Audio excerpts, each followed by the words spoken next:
Welcome to the Great Detectives of Old Time Radio from Boise, Idaho. This is your host, Adam Graham. If you have a comment, email it to me, box13@greatdetectives.net. Follow us on Twitter @Radio Detectives and check us out on Instagram, instagram.com/Great Detectives. If you're enjoying the podcast, please follow us using your favorite podcast software.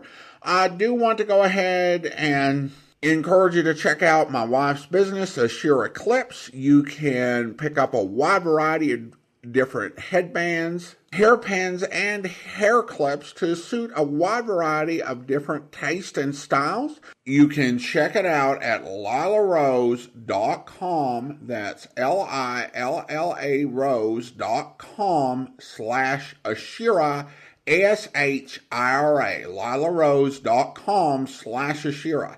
Well, now it is time for this week's episode of Mr. and Mrs. North. And there were a lot of lost episodes in between last week's show and this week's. Even though the series was on the air for more than a decade with Joseph Curtin and Alice Frost, there are less than 10% of the episodes available, and they're all kind of spread out. This one was 6 months after the last episode. We have the original air date, September 22nd, 1943, and the title is The Contagious Confession. The Adventures of Mr. and Mrs. North, starring Alice Frost and Joseph Curtin, and brought to you by Woodbury, Woodbury, Woodbury, for the skin you love to touch.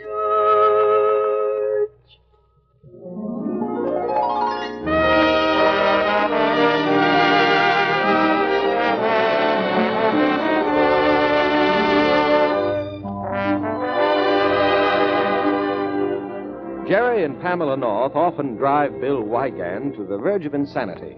However, for all their bewildering antics, they often help him, too. And at times he even goes so far as to ask them for advice. Tonight is such a time, because he's faced with a dizzy situation. Now, as Bill seats himself in the North living room, Jerry says to him, All right, Bill. Now, what's this great problem that's puzzling you? It's a case that I'm working on. I know. Somebody crept to the window and shot him in the middle of his dinner. What? Yes, I read about it in the paper. He was dining alone. Who was? Walter Middleton, of course, dear. Mrs. Middleton's been dead for years, and the son and daughter were out, so he was alone. The butler heard the shot and ran into the dining room, but Mr. Middleton was already dead.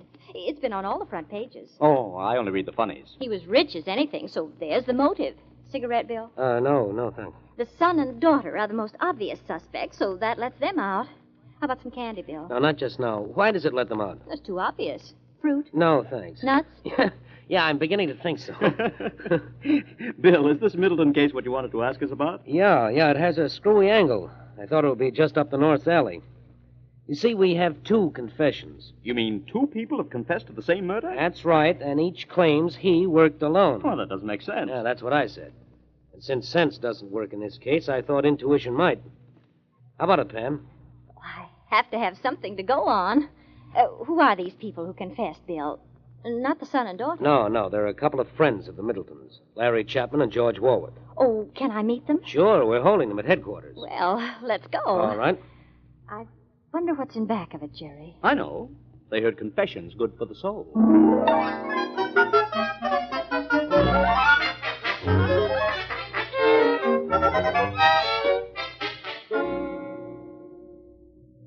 The dining room window was open, so I just pointed the gun through it and fired. That's impossible, Larry. Why? Because I did. Here we go again. Look, Lieutenant, doesn't priority count around here? I confessed first. But you're lying.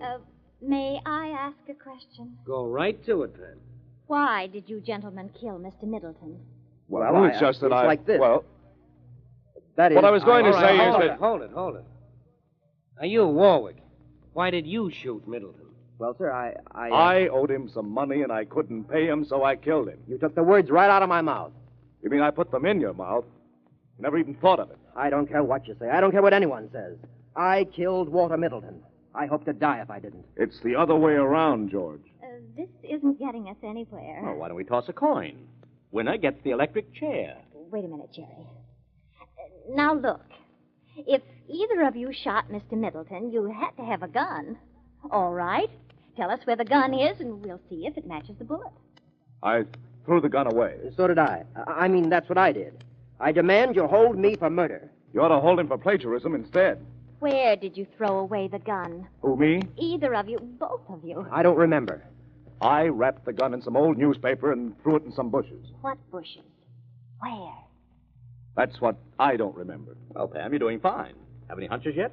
I have a hunch they're both lying. That's no hunch. It's a logical conclusion based on observation of the facts. You must believe me. I tell you, I killed Walter Middleton. With your little hatchet, yeah, we know. Now, look. Don't either of you fellas want to change your stories?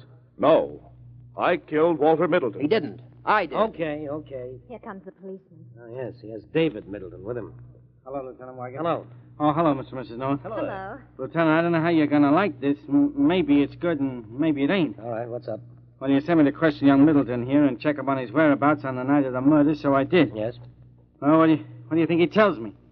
He says he killed his father. Oh, that's swell. He what? Yeah. He wants to confess. Bill, it looks like you've hit the jackpot.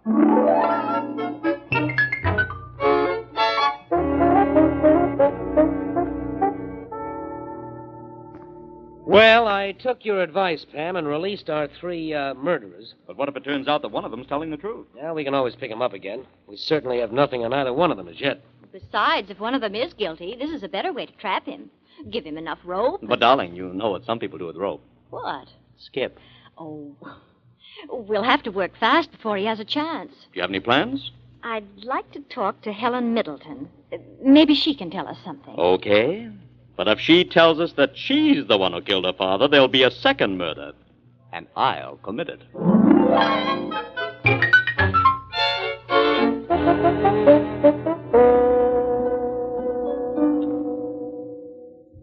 After all, Larry and George are both very dear friends of mine, and David is my brother. You can't expect me to say anything against them. But if one of them killed your father... Oh, none of them did. I'm sure. Why? Well, I just know it. Well, then, perhaps you can tell us something to help clear them. They're all under suspicion. But I don't know what to say. I told the police all I know, and I've tried to answer your questions. But unfortunately, it hasn't helped us much. Oh, I'm sorry. You can't think of any reason why they should all confess? No. All right. Well, we won't keep you any longer, Miss Middleton. Thank you. I hope you'll pardon me if I don't show you out, but I'm so terribly tired, and I don't want to go downstairs again. Oh, that's quite all right. Goodbye. Goodbye. Goodbye. Well, Pam, what do you think? You forget, Jerry, I'm not supposed to think. I'm supposed to feel. You know, intuition. Well, then, what do you feel? Bewildered. I don't understand. Oh! I'm sorry, madam. I didn't mean to alarm you. You ought to give more warning when you pop out of nowhere. Not nowhere, madam. I was concealed in this archway. Eavesdropping on our conversation with Miss Middleton, huh? If you wish to call it that, I call it detecting. Are you a detective? Unofficially, like yourselves. Officially, I'm the Middleton's butler. Oh. Oh, you're the one who discovered the body. Yes, madam. Perhaps you can tell us something. I can tell you a great deal. I'm a profound student of crime. Oh, fascinating subject. Yes. I'll tell you this. You're on the right track. It's not suicide. It's murder. Well, of course it is. Nobody suggested there wasn't. After all, there was no gun near the body. How do you know? Well, How do you know I didn't find a gun and hide it to make it look like murder? But there's no earthly reason why you should. Jumping to conclusions. First rule of a good detective. Never jump to conclusions. But you just said yourself that it was murder. True. As a matter of fact, there was no gun. But you shouldn't take my word for it. Why are you looking at me like that? Perhaps you think I killed Mr. Middleton. Good. Very good. Never overlook anything. First rule of a good detective. I thought you just said that the first rule was never... very good. However, you're wrong. I couldn't have done it. Why? The butler never does it. Not anymore. That went out with the bustle. But I'll give you a clue if you want it. What? In the back of the house. A little bungalow. Young David Middleton's studio. What about it? No one is allowed in it but the young master himself. The windows are all blacked out. My wife does the cleaning here in the main house, but even she's not allowed in there. Nobody is. Doesn't that strike you as significant? Certainly does. What mysteries does that studio contain? One time I tried to find out, but young David caught me. He was very angry. Haven't you any idea what he keeps there? No, but I'm sure it must be important. If you want the key to the mystery, find out the secret of the studio. Okay, thanks for telling us. Come on, Pam. All right. Goodbye, Mr. Butler. Goodbye. Well, Jerry, let's go and see if we can get in the studio. Oh, don't be silly, Pam.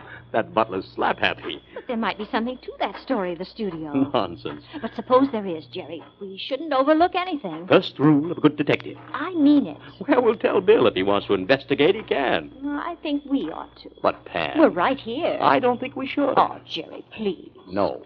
Please. No.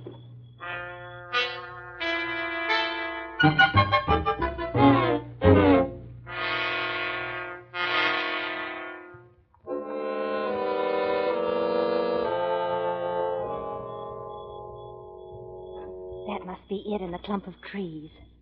Come on, Jerry. Careful, nobody sees us. You know, if young Middleton catches us at this, he'd be within his legal rights if he shot us. Oh, I can't see that it would hurt any more than if it were illegal. I mean, if you were shot, you wouldn't care, would you, whether it was legal or not? Especially if you were dead. Oh. Let's not let him catch us, huh? You're right. Let's not. Be careful. This moonlight's pretty bright. Stick close to the bushes. All right. I don't know why I let you talk me into things like this. Because you're sweet. I think it's your baby blue eyes. They look so sad when you can't have your way. Like a calf's. Well, here we are. Calf's eyes are brown. Somehow that seems irrelevant. Now that we're here, what do we do? Let's see if we can find some way to get in. Gollies, it seems kind of spooky, doesn't it? It's all dark. Yeah. What's the matter? Oh, wait a minute. Thought I heard something. I guess I was wrong. Well, now, what do you want to do? I think I'll just try the door. Oh, Jerry! Jerry, how can you laugh? I've been shot. You're all wet. I'm not. I've been shot. Oh. Oh, I am, aren't I? I thought it was blood. No, darling. You just walked into a trap.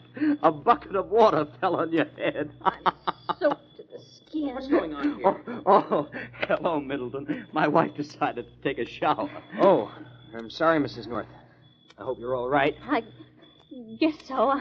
Only I'm cold. Well, come on back to the house and you can warm up. I'm sorry about this, but I don't like people to go near my studio. So we found out. You know, that's quite an effective booby trap you have there, young fellow. Isn't it, Pam? I beg your pardon? Shoot!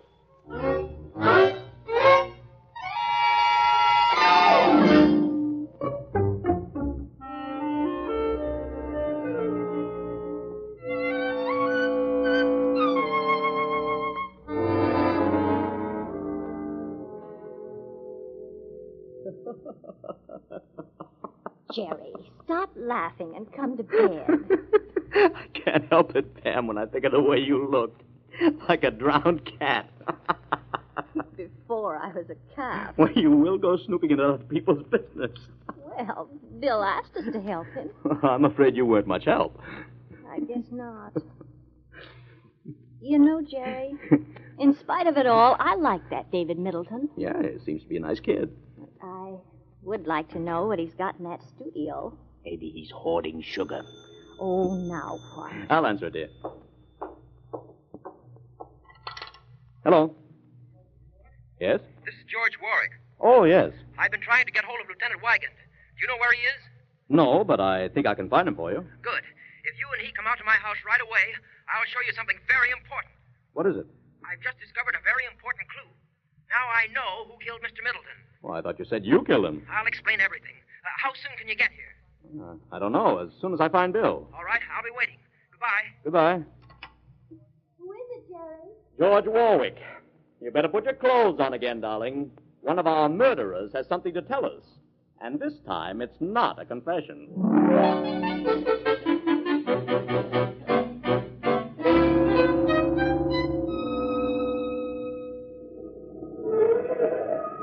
Well, this is it. I wonder what he wants to show us. Well, it better be good. I don't like coming out in the middle of the night for nothing. I doubt that this will be as good as he promised. Somehow I don't trust Wait that. a minute, Bill. What is it, Pam? I think there's somebody standing by the corner of the house. Yeah, you're right. Oh, boy, he's shooting at us. Hey! Gary!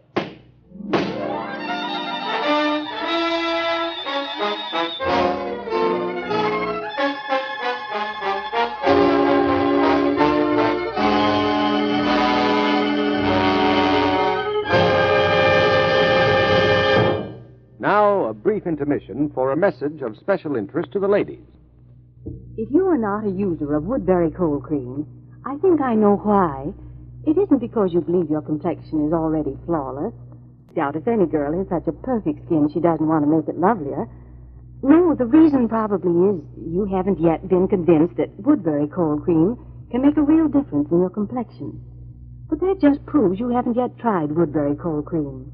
For using it once will show you how extra effective it is. You see, Woodbury cold cream isn't just another cold cream at all. It's a complete beauty cream. It actually does everything for your skin. Why not take 3 minutes tonight to see all it can do? Smooth the silky cream over your face and throat. It leaves your skin sparkling clean, glowing. Now pat on more. And this time, let a trace remain on your skin overnight. Tomorrow, well, you may scarcely believe your eyes. Your skin will have such a radiant, new, smooth look. Now, that's the famous Woodbury Beauty Nightcap. Do it every night. But don't forget, Woodbury cold cream is as grand for daytime beautifying. It leaves your skin looking lovelier. Helps your makeup have that professional finish you envied. Woodbury cold cream gives such remarkable results because of 4 special softening, smoothing ingredients, and because of another exclusive ingredient working constantly to purify the cream in the jar in case blemish-causing germs should get in. Try this amazing, complete beauty cream. Get Woodbury cold cream tonight.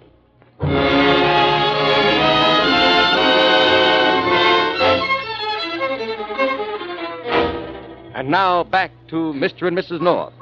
The Norths and Weigand were approaching George Warwick's house when someone began shooting at them. Golly, he's shooting at us. Stop! Hey! Gary! There he goes. He's running in back of the house. You got your gun, Jerry? Yeah. Good. Go around the other side. I'll go this. Okay. See anything, Jerry? Pam, you shouldn't have followed me. Well, I wasn't going to stay back there alone. Well, all right. There's someone by the back door. Yeah, back, Pam. Who's there? Hello, that's you, Jerry. Bill. Yeah. See anyone, Jerry? No. No, neither did I. What do we do now? Well, I guess we'd better go the other... What's that? Someone's calling for help. It's coming from inside the house. Come on. Here's the door. It's locked. I have to break the glass. Then I can reach in and turn the knob. Look out. Okay. There we are. The call's coming from upstairs. Right, let's go. I can't see anything. Now, wait, I'm feeling for the light switch. Oh, here it is. Oh, that's better. Now, come on. Hello, where are you? In here. Sounded like that room there. Right. Hello in there. The door's locked. Break it in. Okay, I'll shoot off the lock. Stand back, Jerry. There we are. Hey, where are you? Over here, behind the bed. What? Oh, it's Warwick. His hands and feet tied. What happened, fella? Larry knocked me down, tied my hands and feet, and ran out. Larry Chapman, eh? Yes. He wore a mask, but I recognized him anyway. He must be the one who shot at us. Probably. I heard the shots. I wondered what was happening. Can you roll over a little so I can get to this other knot? Yeah. That's it. I'll have you loose in a second. What did Chapman want, Warwick? Well, he must have been snooping around and heard me phone you. He's probably stolen the clue. What clue? The gun that killed Walter Middleton. You mean you found the gun? That's right. Well, there you are, all untied. Thanks. Now, what about this gun? I had it locked in my desk downstairs. Perhaps he didn't find it. Come on, we'll see. Okay. You see, on the night of the murder, I saw Larry throw a package wrapped in newspaper in some bushes. I didn't think anything of it until today when he mentioned wrapping the pistol in newspaper and throwing it in the bushes. And you went back to the same spot tonight and the gun was still there? Yes. I went back as soon as you released me. Then I went to see Helen. Why? I had to be sure she wasn't involved. As soon as I found out she had a perfect alibi, I phoned the Norths. Oh, then you confessed before just to shield Miss Middleton. That's right, Mrs. North. But it wasn't necessary. Chapman had already confessed. I know, but he was just making a play for her benefit. He's cut in enough already. Until he came along, I thought my chances with her were pretty good. Now I'm not so sure. Well, here we are. In just a second, I'll open the desk. Ah, it's still here. Yeah, so it is. Let me see it. Here.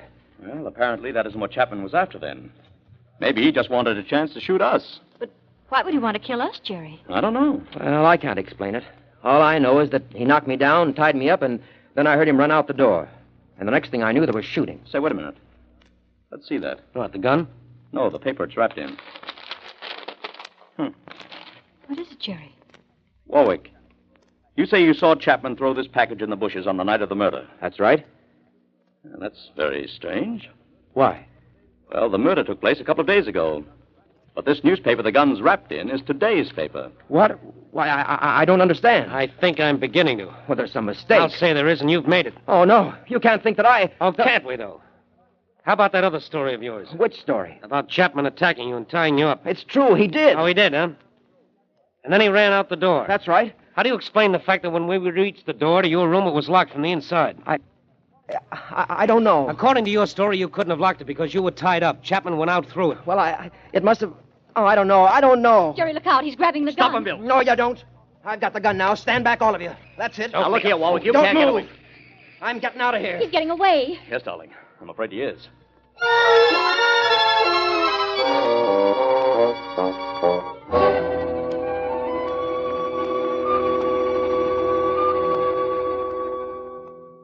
And you're sure you haven't any idea where he might go to hide out, Miss Middleton? No, I haven't. All right, thank you. We'll run along now. I'm sorry we had to disturb you in the middle of the night like this. Well, that's all right. Good night. Good night. Well, no luck here. We'll have to try something else. You know, Bill, I can't help wondering. About what? If he really was guilty, why did he confess? Oh, that was clever. By seeming to protect Miss Middleton, he threw suspicion off himself.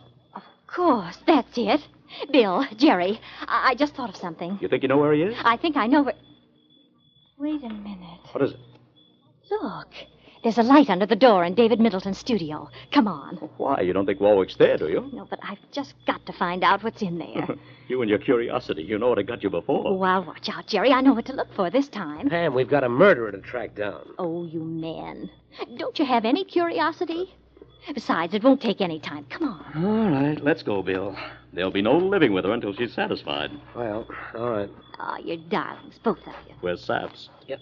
I don't know why I agreed. I don't have to live with her. Shh, Bill. We're getting close. Too bad you forgot your bathing suit. I won't touch anything this time, Jerry. I'll just stoop down and see if I can see through the keyhole. See anything? Yes. He's in there. Young Middleton? Uh-huh. What's he doing? Sewing. Sewing? Yes. What's the idea? I lost my balance. Hey! Oh, I'm sorry. I lost my balance. I fell against the door, and I'm terribly sorry. I didn't mean to... I didn't mean... I fell. Doggone it, I told you to keep away from here. Oh, Mr. North, too, and the lieutenant. What do you want? I wanted to be able to live with my wife. Huh? Yes, she just had to see what you have in here. Well, now you see. I hope you're satisfied. Dolls? Yes, I make them. Silly, isn't it? I don't think so. I just like to make dolls. Sort of a hobby. There's no law against it, is there? No, not that I've heard. I know. I ought to fool around with shortwave radio or electric motors or something. But I'd rather make dolls. Well, what are you waiting for? Why don't you laugh? I don't feel like it. Look, son. Is this where you were the night of the murder? Yes. That's why I confessed. So you'd all stop asking questions about where I was. I didn't want to have to tell about it. I was safe enough. 2 confessions before mine, and I could always tell the truth if I had to. But I hoped I wouldn't have to. Oh, you shouldn't feel so ashamed, David. These dolls are beautiful. Why, you're an artist. Look, Jerry, all kinds of characters. Yeah, they're absolutely perfect. Look, every little detail exact. Some of these dolls are so tiny, and others are almost life-size. Thanks, Mrs. North. You can have one if you like. Oh, thank you, I would. This one, this little old man with a pipe. Okay, he's yours. Oh, thank you, David. Jerry, look, isn't he cute? Little wrinkled-up face. Jerry, dolls. What about them? They give me an idea. I think I know how we can catch the murderer. With dolls? Yes, Jerry, with dolls.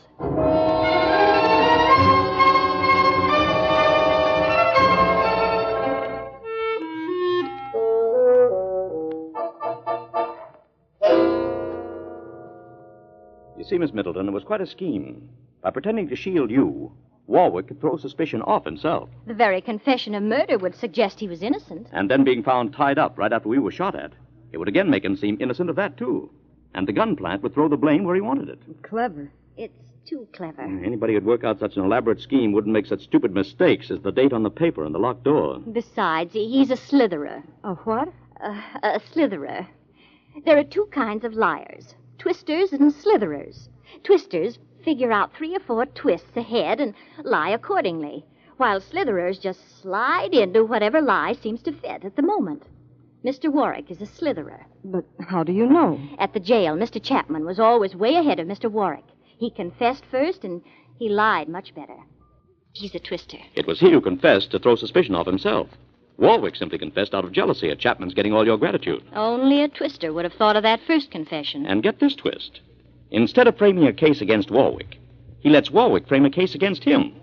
A case that will fold up and make Warwick seem guilty. You mean Larry is the murderer? Well, sure. But then why did George run away? He saw so much evidence piling up against him, he was afraid we'd be able to pin the murder on him. Chapman's scheme was working. And it was an elaborate scheme, too. Chapman planted the gun in today's paper and put it in the bushes. And after tying up Warwick, he walked to the door, slammed it, and then quietly locked it. Slipped to the window and got out that way. Warwick, on the floor behind the bed, couldn't see him. I can't believe it. Why? Why would he do all this? Kill Father and then try to put the blame on George? Simple. With your father's death, you and your brother share the inheritance. And by framing Warwick, Chapman hoped to eliminate him and marry you for your money. Oh, I can't believe it. I can't. Unfortunately, it's true. We haven't told Bill yet, but as soon as he gets here, we're going to tell him that... You're not going to do anything. I'm shutting you up now. All right, Chapman, drop that pistol. I've got you covered. That's it. Okay, folks, you can come out from behind the sofa. Helen. And Mr. and Mrs. North. Yeah, what you shot were just dummies. Life-size dolls, which you probably can see yourself now that you take the time. Mr. and Mrs. Proxy. Oh, poor Mrs. Proxy. You hit her right between the eyes. Helen, you were in on this. You invited me here, left the front door open so I'd come in and overhear you. Yes, Larry. She didn't want to. But when we convinced her that you'd killed her father, she agreed. Well, you can come along with me, Chapman. We didn't have any proof against you before, but we have now. Thanks to Mr. and Mrs. Proxy. Gollies, Jerry. You know something? What? We're not such bad twisters ourselves, are we?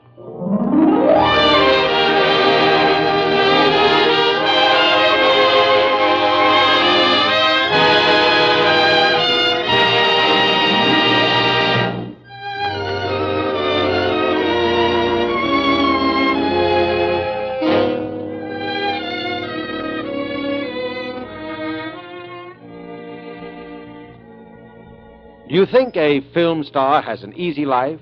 Well, she doesn't. Making a picture is unusually hard work. She has to be up at dawn to have her makeup on and be ready in time. She works all day under blazing lights. Then there are personal appearances, for every star is busy with war work these days. And off the set as well as on, she has to look glamorous. Well, the beauty care that can keep her skin soft and radiant through all that has to be remarkably effective. And here's what Veronica Lake does. The Paramount star now appearing in So Proudly We Hail. She told us, I take the 3-minute Woodbury Beauty Nightcap every night with Woodbury Cold Cream. The beauty results are thrilling. well, girls, your skin may not have such hard treatment as a film star's, But if Woodbury Cold Cream can do so much for them, think what it can do for you. That's because Woodbury is much more than just cold cream. It's a complete beauty cream. Jars, 10 cents to $1.25. That's Woodbury, Woodbury, Woodbury Cold Cream. Get a jar tonight.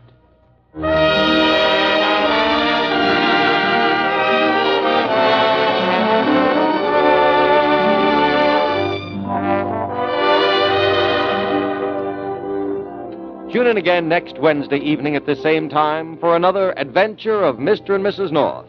For thrills and laughs, be sure to listen, won't you? This is Ben Grauer saying good night for Woodbury, Woodbury, Woodbury, for the skin you love to touch.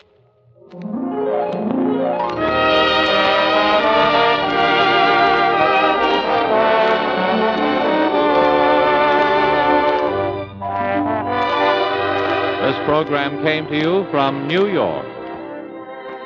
This is the National Broadcasting Company.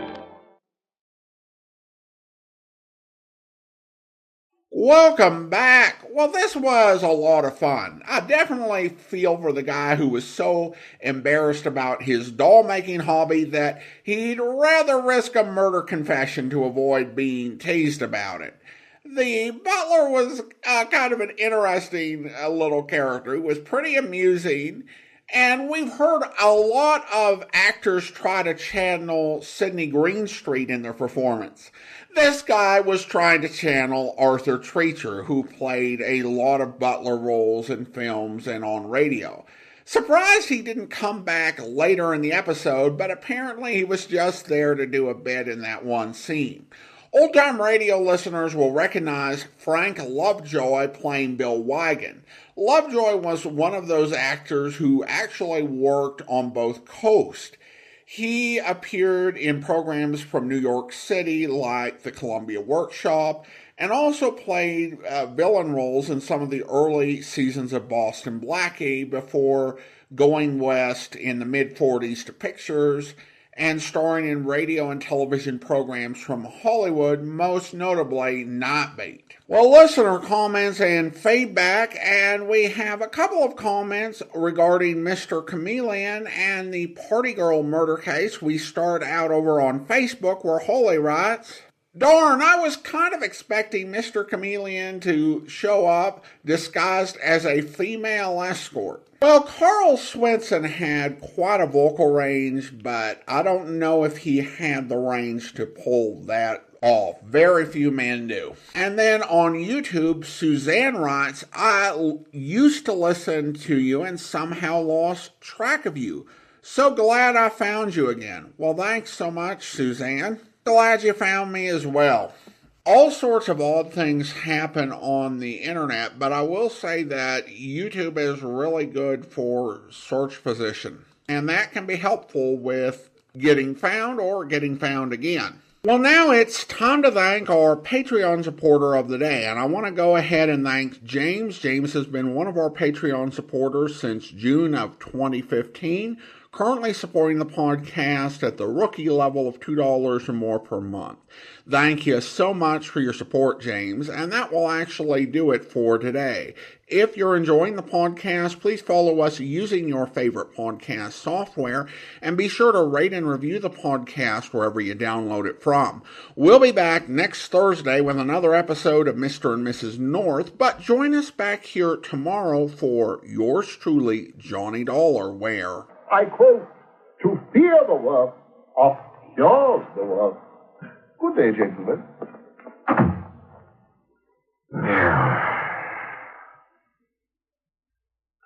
You want a drink? Garrett, that is the craziest clown I've ever met. But I still don't really see what you're worried about. That's because all you've seen is the amusing side of him. But I tell you, Johnny... Look, did you mean that about going over to the studio? Yeah, sure. And frankly, more to see how a radio show is put together than anything else. Then I'll arrange for you to sit in the control room with the engineer, the fellow who keeps the voices and sound effects and music and things in balance. Great. I'll have a ball. Yeah? Well, you'll see why I sent for you. why I'm so sure somebody's going to murder Heatherstone.